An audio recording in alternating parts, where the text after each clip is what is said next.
Avi Goldwasser has been an activist for over 18 years. He co-founded the David Project, an organization dedicated to teaching college and high school students about the Middle East conflict.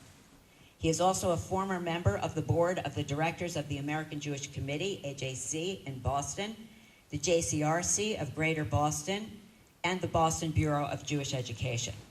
While at the David Project, realizing the importance of visual media, Avi became a filmmaker. The Forgotten Refugees, his first film, tells the story of indigenous people expelled from their ancestral homeland and exploring the history, culture, and destruction of Middle Eastern and North African Jewish communities. The film was named Best Documentary at the Marbella Film Festival in Spain and the Warsaw Jewish Film Festival.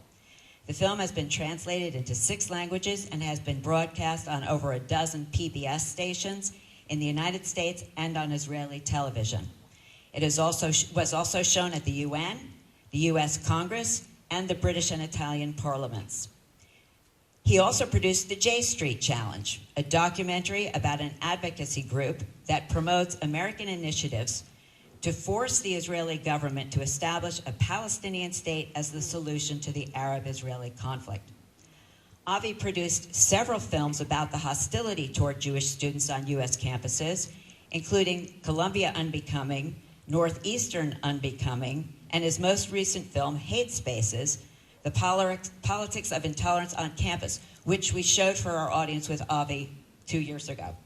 He has also produced several videos about anti-Israel indoctrination in Boston area high schools. Born in Poland to Holocaust survivors, Avi grew up in Israel and New York City, where he received a BS in engineering from City College of New York and an MBA from NYU. Professionally, he has been a financial executive in high tech and spent 3 years working for a Boston-based construction company building an airbase in the Negev in Israel. I'm proud to introduce Avi Goldwasser. Thank you very much, Lauren. Thank you very much. It's great to be back at the center. Thank you, everyone, for coming. Thank you, Lauren, for inviting me. Thank you, Mr. Gross. The topic is the failure of Jewish leadership. And one of the consequences of that is the fact that I became an activist. And I'll tell you more about it later. So this is sort of a different sort of bio, resume, how I became an activist. So as you heard, I was born in Poland. But really, I was born in the occupied territories. The place I was born in was Germany 2 years prior to that. As a result of World War II, Poland was given a 100-kilometer slice of Germany. And they had to give up a 100-kilometer slice on the eastern part to Russia and Ukraine. They were displaced westward. My mother tells me when the train of Polish refugees, Jews and non-Jews, came to this little town next to the city of Breslau, which is a famous German city, which is now called Wrocław, the train with refugees reached a small town called Lubawa. The Polish refugees disembarked. Every resident of that Polish village, German village, was thrown out of their homes, put on that train, and sent west to Germany. And Breslau, which became Wrocław, was a town of 500,000 people before World War II. 500,000 Germans were thrown out of that and replaced by Poles. I went to visit Breslau, Wrocław. No one has a grandfather who was born there. They all come from someplace. So the displacement of people is not unique in history. It's not unique to the Palestinians or Jews. It happens everywhere, as you well know. Anyway, so that's sort of my background. My parents were forced to leave Poland around 1950. They came to Israel. I grew up in Israel, and in the age of 12, at 1959, my parents came to Brooklyn. So I grew up in New York City as well. And it took 40 years later for me to become involved because I saw the failure of Jewish leadership on college campuses where my daughter and future son-in-law were attending. And no one was doing anything, and they shamed me into getting involved. Why is leadership important? I'm sure you recognize it. First of all, humans are tribal. We join a tribe, we belong to a tribe to receive protection. Tribes compete and collaborate. Look around everywhere. This is a tribal. In fact, in America, we're becoming more tribal. Identity politics is all about tribalization. So you better belong to a tribe, otherwise you're all by yourself. Politics is all about group competition for power. Always. Always has been. And good leadership is the key to survival and the success of any group, any business, any organization. Just think about it. Think about what it took in terms of leadership to establish the State of Israel, to establish America. Just think of the founding father. People don't appreciate how hard it is to do something, and it takes leadership. Unfortunately, we have some lessons of failed Jewish leaderships. Going back to World War II, something I've been obsessed with. What happened? What happened? I can tell you how my father survived. My father came from a town called Lodz. The Poles call it Łódź. I found out, not Lodz. Anyway, it's the second biggest city in Poland after Warsaw. And my father came from a very religious family. You know, he went to Cheder to study at the age of 3. All he did was study. But I think he had some ADD. He was always curious. And he went to listen to a speech by Zev Jabotinsky in 1938, who warned the Jews to leave Europe because they'll be exterminated. No one listened to him. When the Nazis came into his town, he was about 19 years old, and he saw what was happening, he connected the dots. And he knew he had to run, he had to get away. He had 10 siblings. He couldn't convince a single one to run with him. And after getting permission from his parents, he went with friends, crossed the border to Russia, trying to go to Palestine, of course. Well, when he crossed the border from Russia to Romania, he was arrested by the KGB, or NKVD as it was known. By the way, you're welcome to come to Russia. It's like Hotel California, but you can't leave. So if you're leaving, what's wrong? Don't you like it here? Anyway, he was convicted of being a British spy. He never spoke English, never met an Englishman in his life. But because Poland no longer existed and the Free Polish government was located in London, he was a British spy, and he was sent to a gulag for a year, and he survived because he got an office job. And then when Hitler attacked Russia in 1941, the Poles were now allies, so they released him, and he joined the Free Polish Army. Anyway, so with that kind of background, I was very sensitive as to what happened. I asked my father, what did the Jewish leaders do, from the rabbi to other leaders? And the short answer is, they did nothing. They didn't know, or they knew, and they didn't know what to do. Look, there was no internet. You don't know what's going on, right? But Jabotinsky knew, and he warned people, but people don't want to accept unpleasant facts. And so very few of them acted. So there was a failure of Jewish leadership in Europe. They made all sorts of assumptions that the civilized world will surely come and save them. That the Germans couldn't do such things, whatever. And now the other side of it was what happened to Jewish leadership in the US. And I'm sure you're familiar with the story. They were more concerned about themselves. They did very little to influence FDR, to help bring Jewish refugees. You all know the story of the ocean line in St. Louis, which was offshore, and FDR wouldn't let them disembark. Rabbi Stephen Wise was the guy who felt that helping Polish Jews would only increase Jew hatred in America, so he did nothing. And we know the consequences.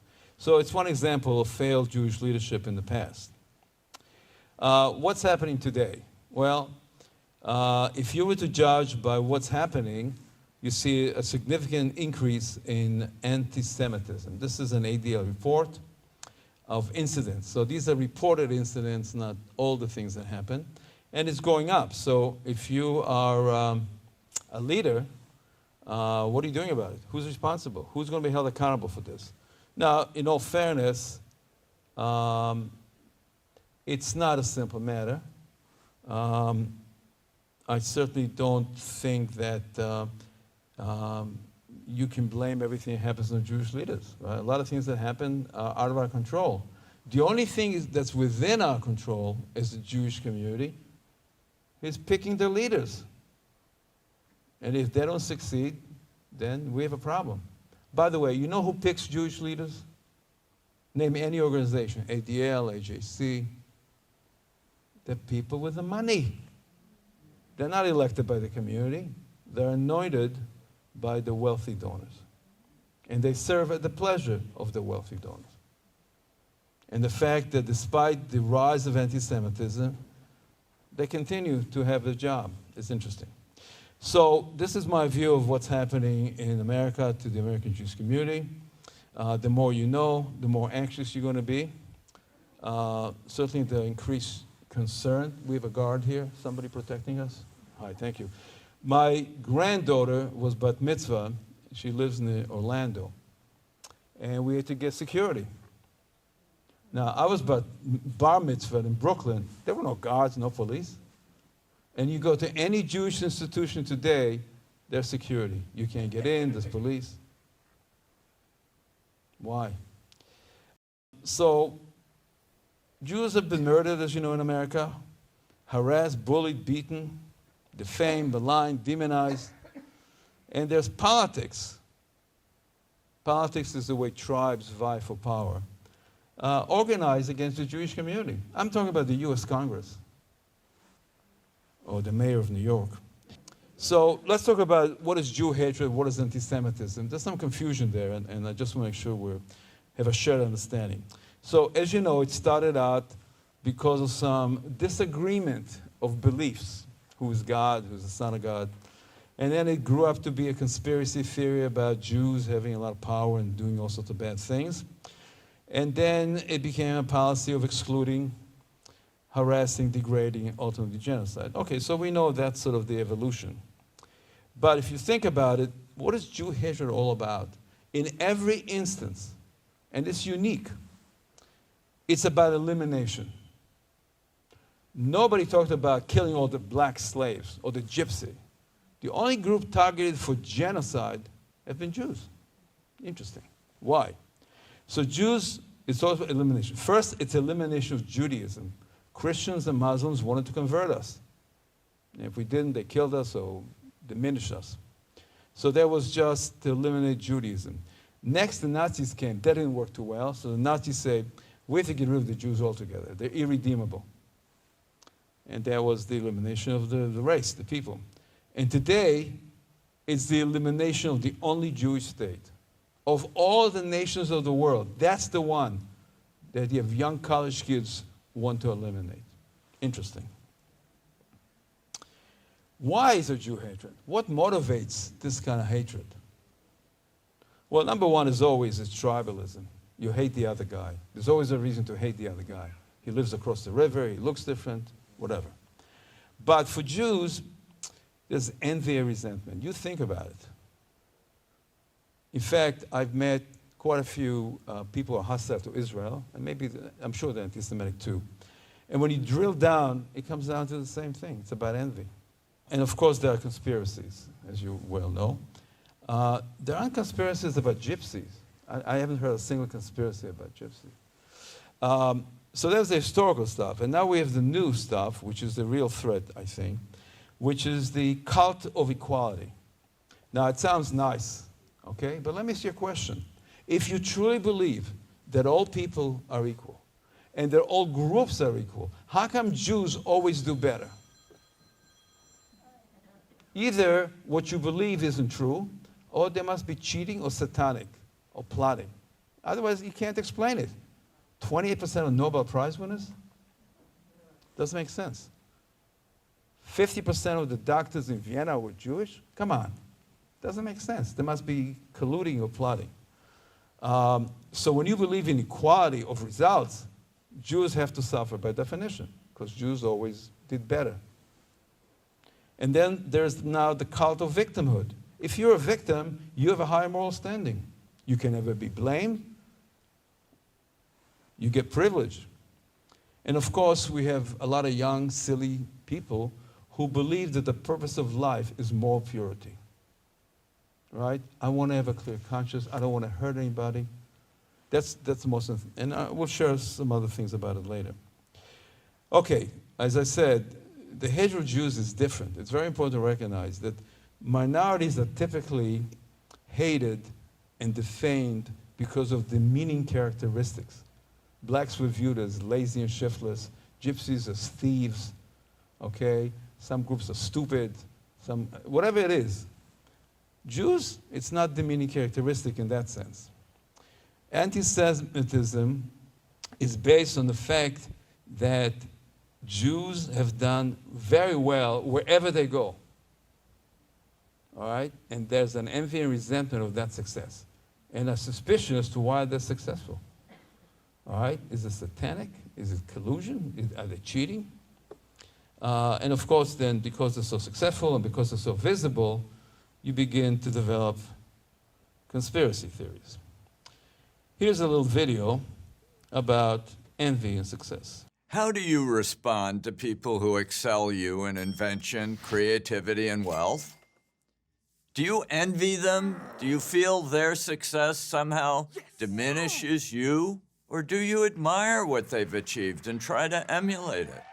These questions sum up what I call the state of Israel with its astonishing achievements in computer science and other high-tech fields, distills both the genius of the Jews and the misdirected anger of the failed states that surround her. The great divide in the Middle East is not between Arab and Jew, but between admiration of achievement, along with the desire to replicate it, and envy, accompanied by violent resentment.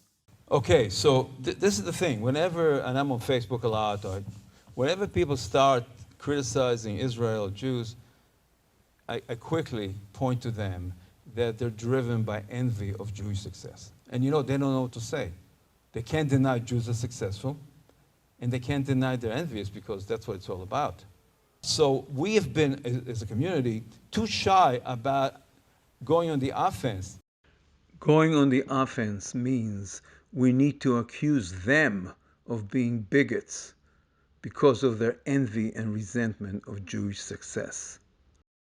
This is a clip of a documentary about a small village in Poland. In that village, before the Germans came, the Polish neighbors rounded up the Jews, put them in a barn, and burned them alive. The Nazis didn't do it. The neighbors did that. There was a writer who documented it and produced a film called Two Barns. I'll tell you about the first barn is where the Jews were burned alive. The second barn, where Christian Poles saved Jews in their barns. Now, you have to understand that if you are caught harboring a Jew, you die, your family will be killed. So I was in Poland a few times. I don't think I would do that. I don't think I would risk the life of my wife and kids to harbor a refugee. These people did that. These are righteous, noble people. And you can guess why they did that. All of them were deeply religious Catholic Poles. They believed in God, in the afterlife, in heaven. Otherwise, it's totally irrational to risk your life. So this story is about the Poles who were righteous and the Poles who were vicious. And there's a short clip here, which was done of an interview years later with some of the Poles to try to understand why would you round up your neighbor and burn them alive. Jedwabne, of the 3 grocery stores, 2 were owned by Jews. The Jew who awoke at dawn to pray Shacharit opened his shop at 7 a.m. The Pole came to work at 10. Jak polski sklep był, to nie miał powodzenia w ogóle. Był Żyda, to on dostał już zaraz na przednowku, jak to się mówi u nas, to szedł do Żyda i dostał kredyt, a Polak mu nie dał kredytu. Te sklepy nie mieli powodzenia. When the Polish farmer couldn't pay his debt to the Jewish grocer, it was agreed between them that the farmer's wife would work at the Jew's house to pay off the bill. Polskie ludzie im służyli, Prali, sprzątali, wodę nosili, proszę panią. Żadna Żydówka nie sprzątała. I o serce bolało. Całe rzemiosło i handel mieli oni, skąd Polacy mogli być bogaci, pani. O czym to mówić? Ale proszę pani, jak wstał Żyd rano, to proszę pani na Polaka plunął na szczęście. Tak było, proszę pani. Plunął, bądź miał szczęście. It doesn't take very much for hatred grounded in ethnic, religious, cultivated antagonisms to be stirred up and just turned into this sort of very personalized brutality. It's astounding that these people were talking to a camera, interviewed in 1970, 80, about how they felt and why they did that. So look, I mean, I think you know that genocide is a process. It doesn't just happen. It goes step by step. The first one is to separate us from them, sort of identity politics, sort of tribalism, emphasizing the differences between the tribes, some separation, censure. And then comes the demonization and dehumanization. You know, it's hard to kill a human being until you demonize him. You make him less human. It makes it easier. And you can discriminate and harass, and ultimately there's violence. These are common steps, whether it happened in Rwanda or Burma or India, Pakistan, normal steps. So hopefully through learning history and understanding human nature, we try to stop this process early on. And I think many of you are aware that there are training programs, sensitivity programs to deal with hate. Well, first of all, hate is a part of human nature. You cannot eliminate hate. It's just there. You can try to deal with it and manage it, but to deny it is a lie. It's there, it's always there. And then to understand how people can be turned to monsters. All right, there's a methodology there which taps into evolution. Each one of us has that kind of possibility. Yuval Harari is an Israeli professor, writer, who wrote a very famous book called Sapiens, to try to understand why, what? Yeah, Sapiens is an amazing book. You try to understand why Homo sapiens emerged as the dominant species, but what he points out, there's something else in us that's important to realize. You want to convince people to persecute and exterminate some other group of people, what you need to do is really latch onto the disgust mechanisms in the human brain. Evolution has shaped Homo sapiens with very powerful disgust mechanisms in the brain to protect us against diseases. If you look at the history of bias and prejudice and genocide, one recurring theme is that it repeatedly kind of latches on to these disgust mechanisms. Sure. So you'll often find comparison between certain types of humans and rats, or cockroaches, or all kinds of other disgusting things. So if you want to instigate genocide, you start by hacking the disgust mechanisms in the human brain. So we can still do something about it. We can still kind of defeat this, but it's very difficult because it really goes to the core of the brain. That's why all these sensitivity sessions that are being held by ADL and other well-intentioned organizations aren't going to be effective, okay? Hate is natural. Despite all the effort that ADL has done to fight prejudice and hate, look around today. It hasn't gotten better. You're dealing with something which is so embedded in the human psyche that these trainings ignore.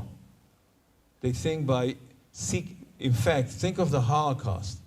The Holocaust story has been used by Jewish organizations, Holocaust education, to seek pity and empathy for Jews, right? And it's not clear to me that it's really that effective with many people, because it's more complicated. People are more selfish and tribal than empathetic, many. So this is a very important description of how Jews are branded to be the most loathsome things in a particular society. Okay, that's what they do. This is how they fan and incite Jew hatred. And that's why when you see it happen, you have to deal with that. You can't wait till the consequences. What anti-Semitism does is turn the Jews, the Jew, into the symbol of whatever it is that a given civilization defines as its most loathsome qualities. And so, under Christianity before the Holocaust and Vatican II, the Jew was the Christ killer. His blood be upon our heads and upon our children. That's forever. Under communism, the Jew was the capitalist. Under Nazism, the Jew was the race polluter, the ultimate race polluter. Now we live in a different civilization. Now we live in the civilization where the most loathsome qualities are racism, colonialism, apartheid. And lo and behold, the greatest offender in the world today, with all the beautiful countries of the world, is the Jewish state. The Jewish state is the symbol of the genocidal, racist, apartheid state. Criticism of Israel is not anti-Semitism. Criticism of Israel's existence, denying Israel the right to exist, calling Israel the Zionist entity, that is anti-Semitism. That is a classical continuity of thousands of years of symbolizing the Jew. That kind of language can come today from the far left. It can come from white supremacists. It can come from Islamist extremists. It can come from many sources. But all of those groups converge on one idea. The Jew remains humanity's great problem. Satanic Jews that control everything and mostly everybody. You know what they do? Call me an anti-Semite. Stop it. I'm anti-termite.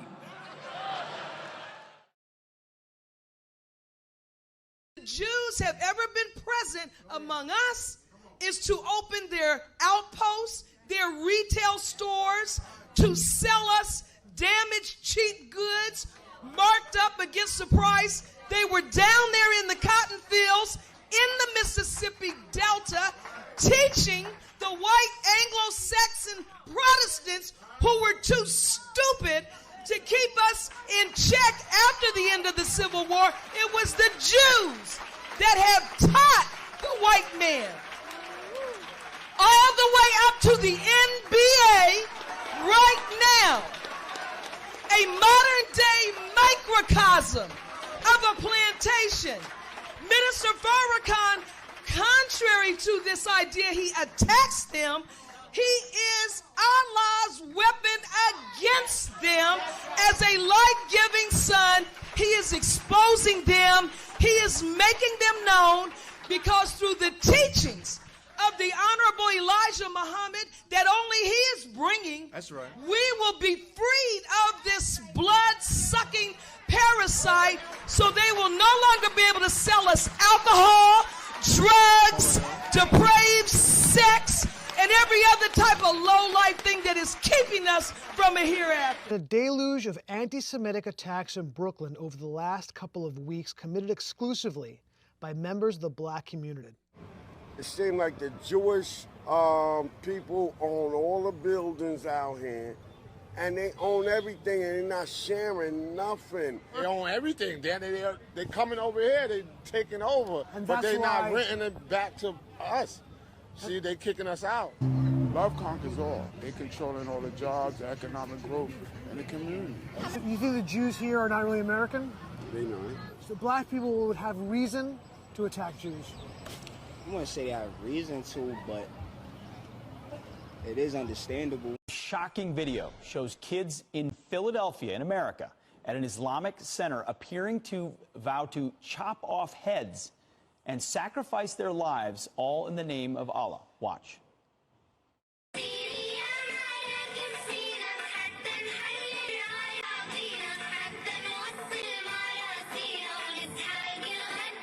شهداؤنا وهبوا الحياة رخيصة فازوا بجنات من الرضوان فاحت عطور المسك من أجسادهم أو هل تكون القدس عاصمة لهم وتكون مرتعا مرجبا وجباني وسنضرب الآناق عن أجسادهم ونحرر الأقصى الحزين العاري ونقود جيش. We will chop off their heads. Free Palestine. Can you read this? Can you read it? Yep. Say it. No, thank you. Can you read it out loud? No. Why? Can you read this? Yeah. What does it say? Can you read this? You want to be removed? Huh? I just wanted to read it, that's it. Here, I read it. Here. There is no Palestine. يلعن أمك. يلعن عمك. يلعن عارك. يلعن شكلك. There is Palestine, حبيبي. So what? Anti-genocide! Anti-Israel! Anti-baby killing! Anti-Israel!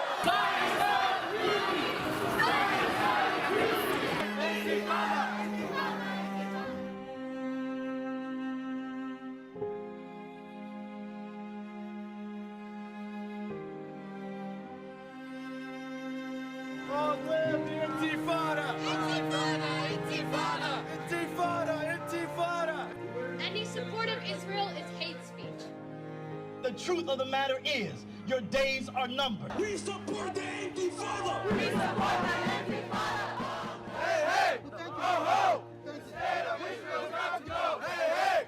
Oh, ho! The state of Israel's got to go! There's a Holocaust happening in the Holy Land. Intifada! Intifada! Long live the Intifada! Long live the Intifada! Some days in class, I would not wear my Jewish star necklace because it was easier to not be identified as a Jewish student. All right, pretty ugly stuff. Remember, they're canceling Dr. Seuss. You can't say simple books are being banned, but this kind of stuff goes on without any censure. Something's wrong here. How can this be happening? All right? And the short answer is, how come Jewish leaders let that happen? Al Sharpton would not let anything like that happen. This is the sad state of affair. On the left is a picture of the neo-Nazis that marched in Charlottesville, Virginia. You may remember a few years ago. Young white men screaming. And on the right-hand side is a recent picture, March 3rd, of the student government at UCLA. Look at the faces. They unanimously voted to pass a BDS resolution accusing Israel of ethnic cleansing. Look at these people. Faces of Americans, immigrants, all races and colors. All agreed unanimously that Israel is the problem. They need to be censured.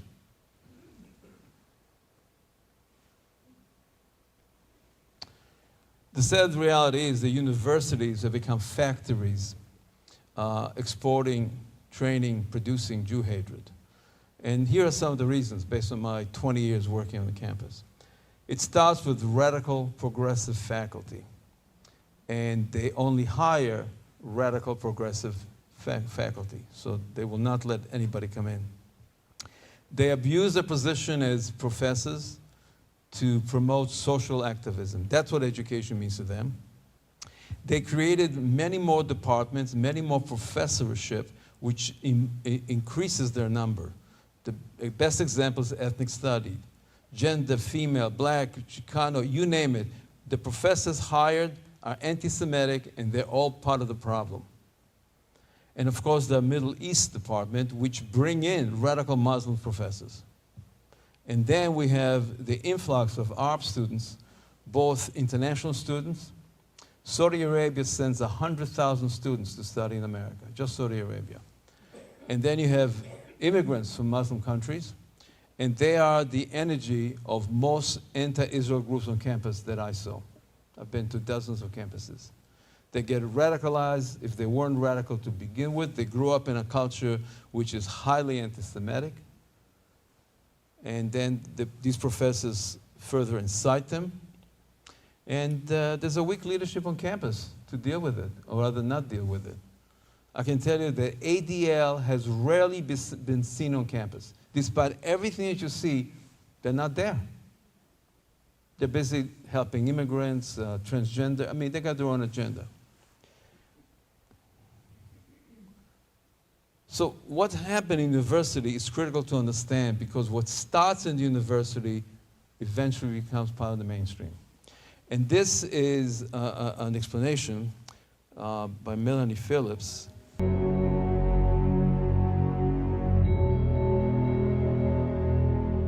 The university mission used to emphasize the search for truth. The radicalization of the campus in the 1960s fundamentally altered students' beliefs about moral behavior and created a new theology in the humanities that favors identity narratives over objective truths. We're living in an era in which the idea of truth, objective truth, has been to a very large extent replaced by ideology. Well, if there's no such thing as truth, then there's no such thing as lies, and consequently we're living in an era where people can no longer distinguish between truth and lies. Because there's no such thing as truth, what's come in is kind of power. I'm going to show that my view of the world is going to win over your view of the world. So it becomes a contest of power groups.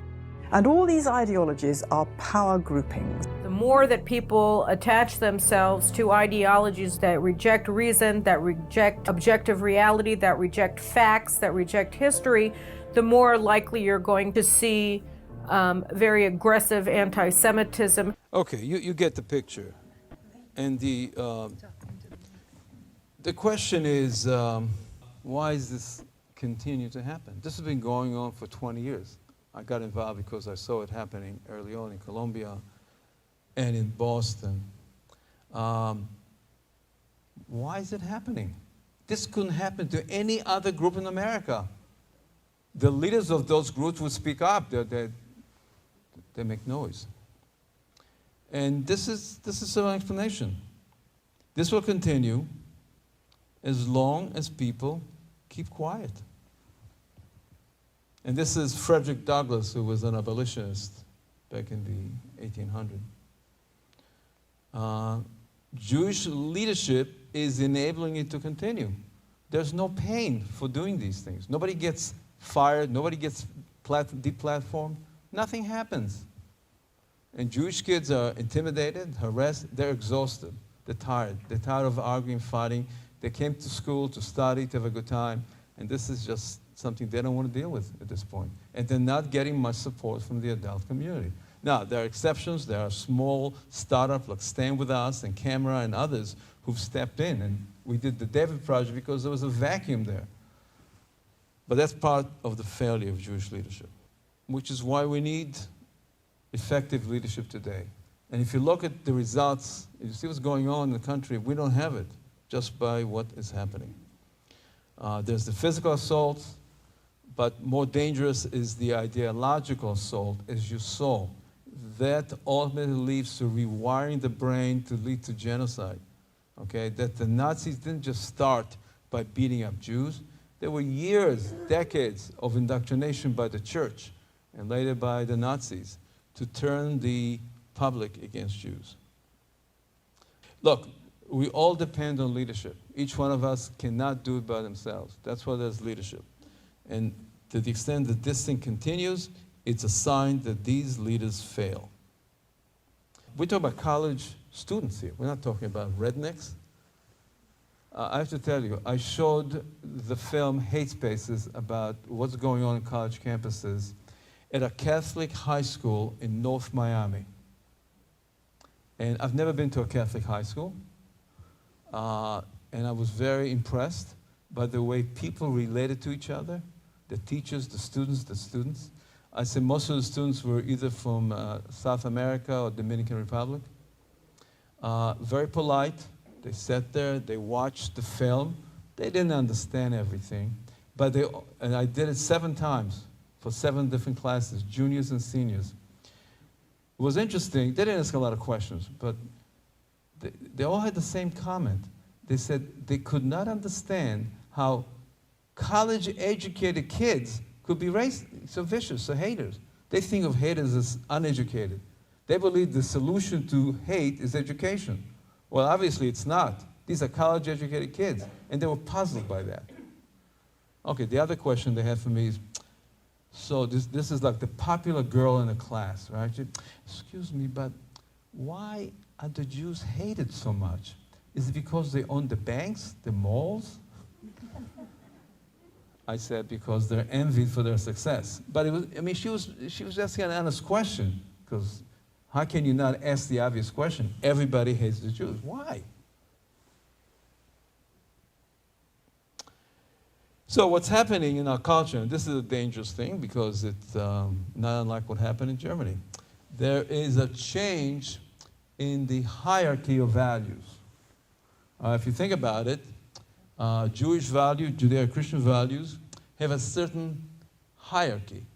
The most important thing in Judaism is life. You will eat pork on Yom Kippur if life is threatened, and that's the only thing you have to eat. And then you can talk about freedom, truth, fairness, equality, all that stuff.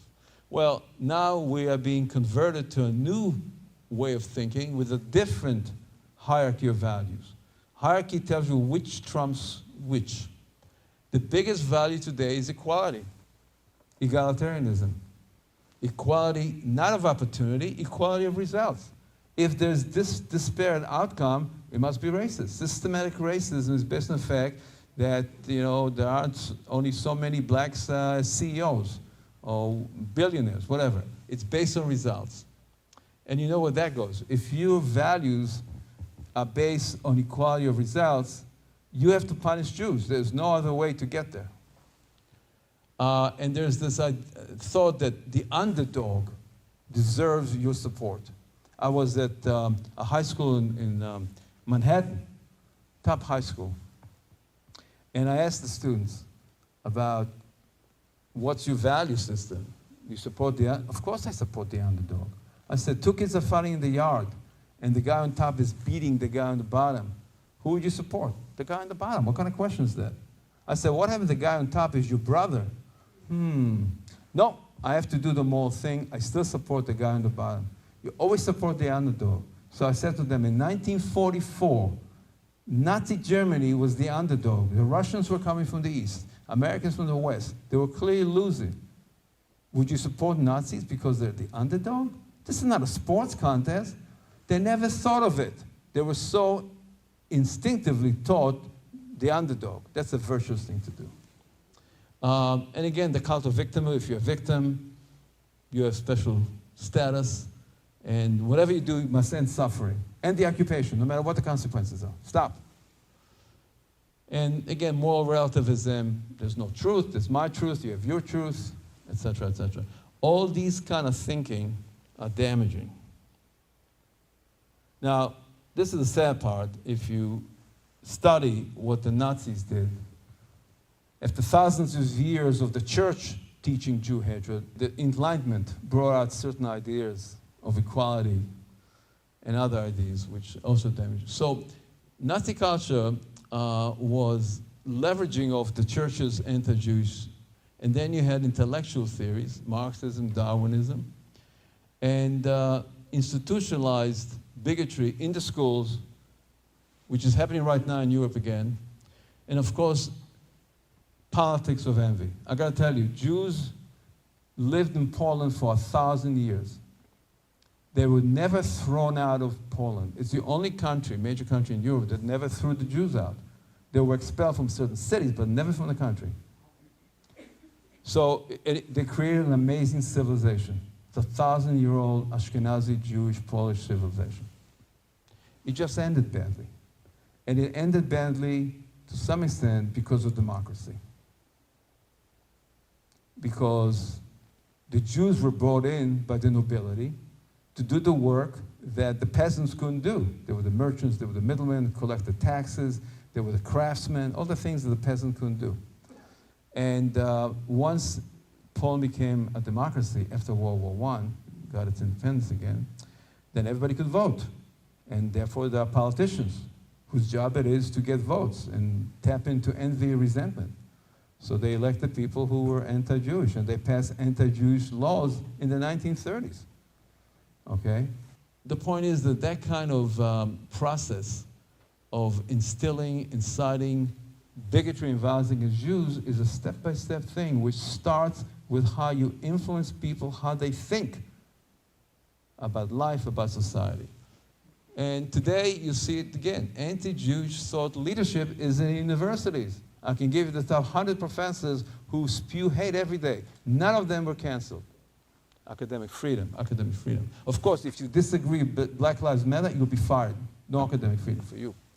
And then there's all these intersectionality, white privilege, Jewish privilege, and now it's coming to the high schools as well. And this politics of envy has always been a way to incite against Jews. You envy the successful. Not to mention you need someone to blame. And today, it's done, and the German did it for the sake of German purity. This is done for social justice. How can you be against social justice? This is the insidious part. So who is doing all this? Well, I've hinted. The biggest threat, in my opinion, is not the crazy neo-Nazis who shoot up people in the synagogue, as terrible as it is. I'm never concerned about a coward who comes at night to put a swastika on a wall. I'm worried about the guys who march during the day who call for Jew hatred. They're not coward, they're proud. So the first you start with progressive left. They're rewiring American brains from K to 12 to college. They're in the media, in the foundations, and they are targeting, obviously, white privilege or Jew privilege and Israel. And that's the two levers they use. And then, of course, the black nationalists. Because they're black, they get away with anything. Farrakhan can say anything he wants, he'll be in the White House visiting. And then you have radical Muslims. We brought in millions of Muslims from a very hateful culture. They're being mobilized, they're being organized, they're being funded by Qatar and other Gulf states, and they're forming a powerful constituency for the Democratic Party. Just look at who's elected. And of course, we always have the neo-Nazis, the white nationalists. I'm not concerned with them because they're not professors, they're not in Congress, they're pretty stupid, everybody hates them. Somebody will take care of them, the progressives, it's everybody else. No one's going to do anything about it. That's a concern. This is the strangest thing. The progressives and the Muslims are allied. They have such different values. You know, you name it, gays, women, freedom. Yet they have an alliance because they have a common enemy. Western civilization, Judeo-Christian civilization. So if you look at all these institutions, all right, they are aligned on the left with the Muslims against us. Now, you saw how bad it is in college, on the campus. Let me show you a short clip of what's going on in a high school near you. This happened to be a high school in Newton, Massachusetts, where we live. Has given close to $1.5 billion to universities. Qatar funds K-12 Middle East Studies curricula that promote the pro-Arab, pro-Islamic, anti-American, anti-Israel points of view for use by American educators. Progressive educators in schools have welcomed additional funding provided by Qatar as well as other Arab countries. Qatari efforts to influence U.S. education are managed through the Qatar Foundation International. The foundation promotes anti-Israel teaching under the guise of global citizenship and global collaboration. This is enabled by millions of dollars of donations and grants to American schools. The Qatar Foundation promotes its education agenda through a nonprofit education organization called Primary Source, which trains K-12 teachers in global education. The point is that this is going on, and we've been fighting the Board of Education, the mayor, the school superintendent, most of them are Jewish, couldn't get ADL to help us, couldn't get anybody to help us, and they let this continue. That's part of the problem. I mentioned earlier, why are progressive and radical Muslims aligned together? Well, they have common hatred, common goals. They both hate Western civilization. And there's a synergy between progressive who support the underdog, which means anybody who's non-Western, non-white, and the victims who would like to be favored, seek privilege. And then there's the fact that both seek the same thing. Progressives seek global government, globalization, end of nation state, and radical Muslims seek a caliphate. No need for nation state is a European invention, never existed in Islam. Now we come down to why is this happening? And it took me a while. When I started getting involved in the community, I joined the American Jewish Committee. I joined the JCRC in Boston. I joined the Bureau of Education. And I quickly realized they're not going to do anything. I'm wasting my time. And there's a lot of reasons why they don't do anything. But number one, they don't get it. And they live under some delusion. And I'm talking to the wall. And that's very comfortable. I'm playing golf. Everything. Life is good. What do you want me to do? I'm not going to do anyway. So they stick their head in the sand. Okay? That's what I concluded. But there's a problem with Jews in general taking action. Because, as you know, Jews believe that humans are not born good. Judaism believes that you have to be trained, educated to be a mensch. It's not a natural thing. It's counter-natural. All right?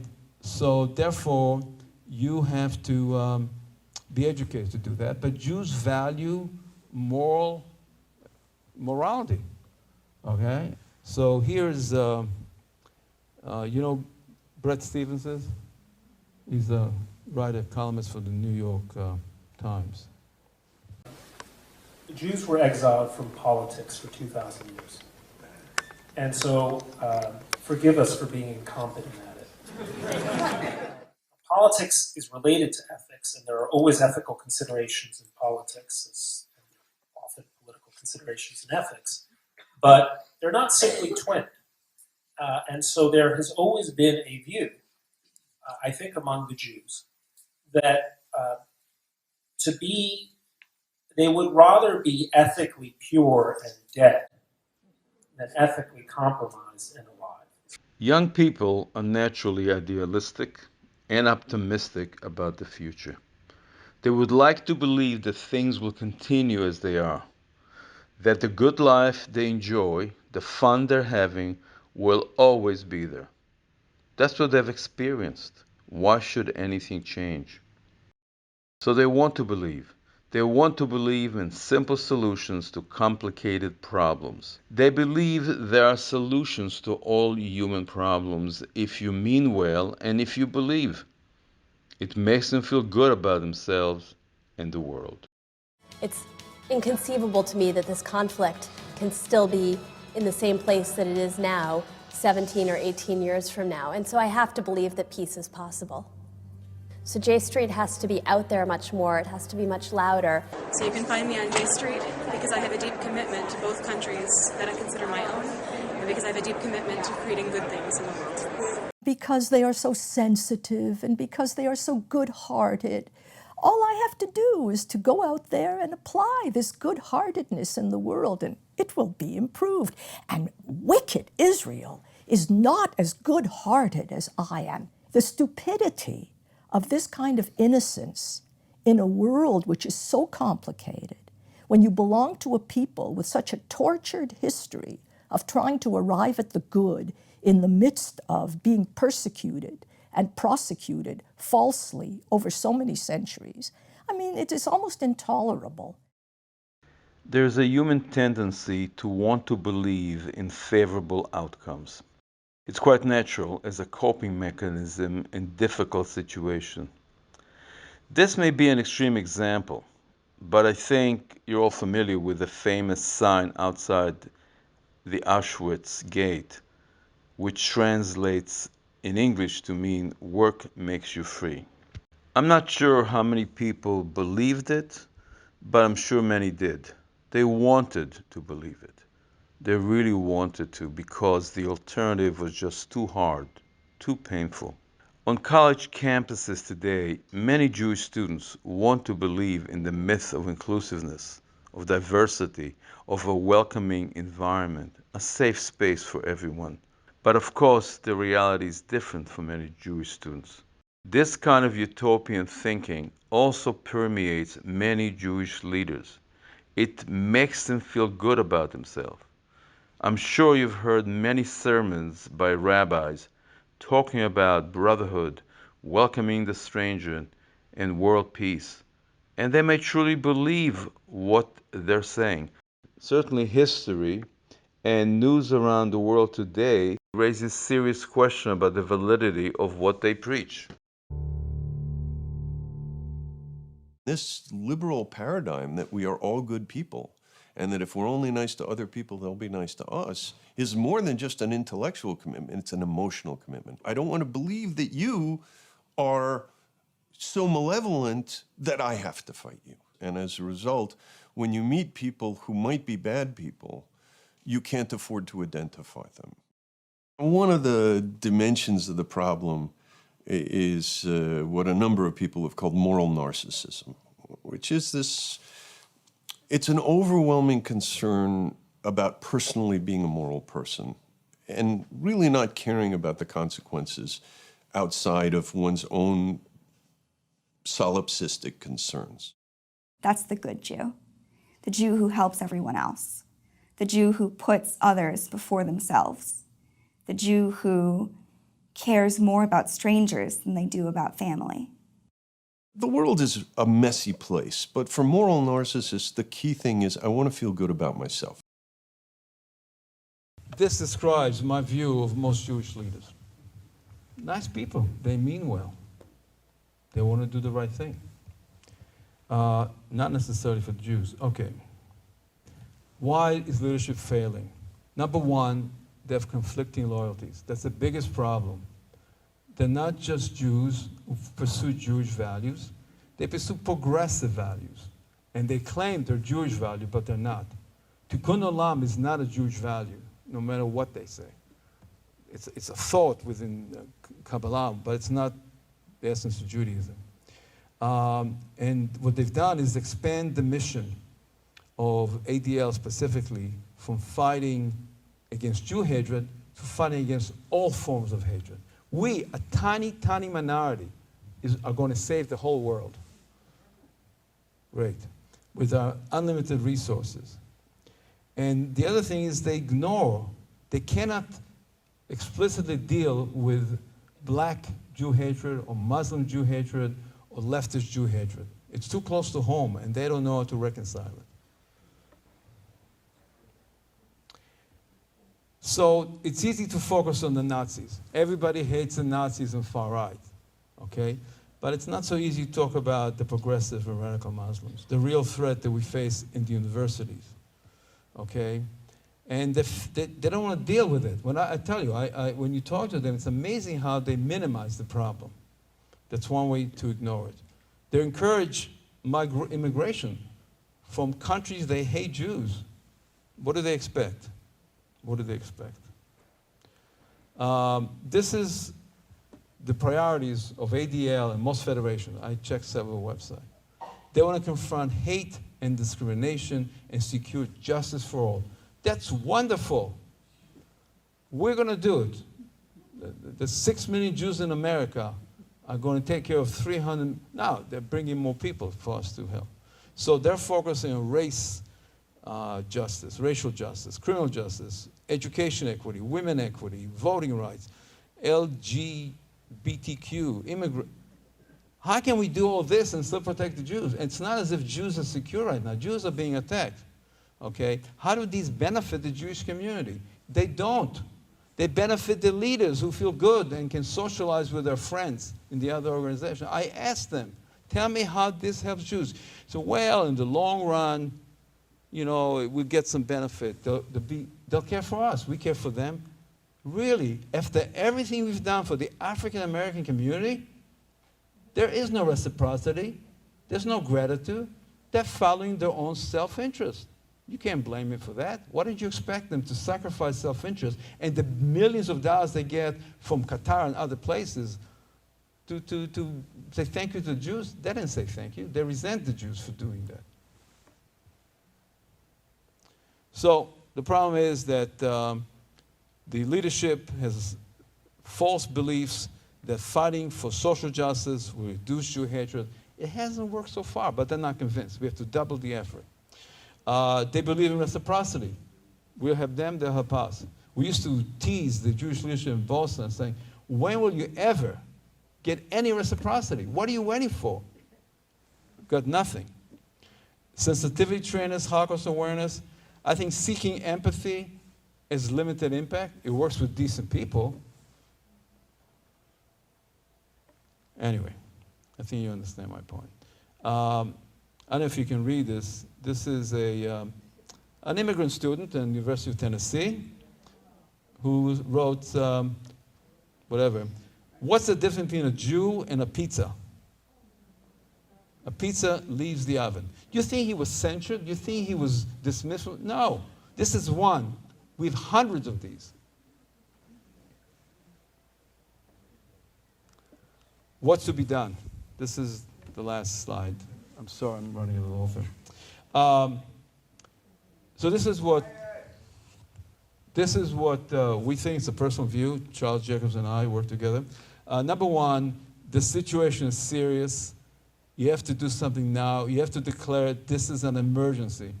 Don't wait. It hasn't gotten better in the 20 years since I got started.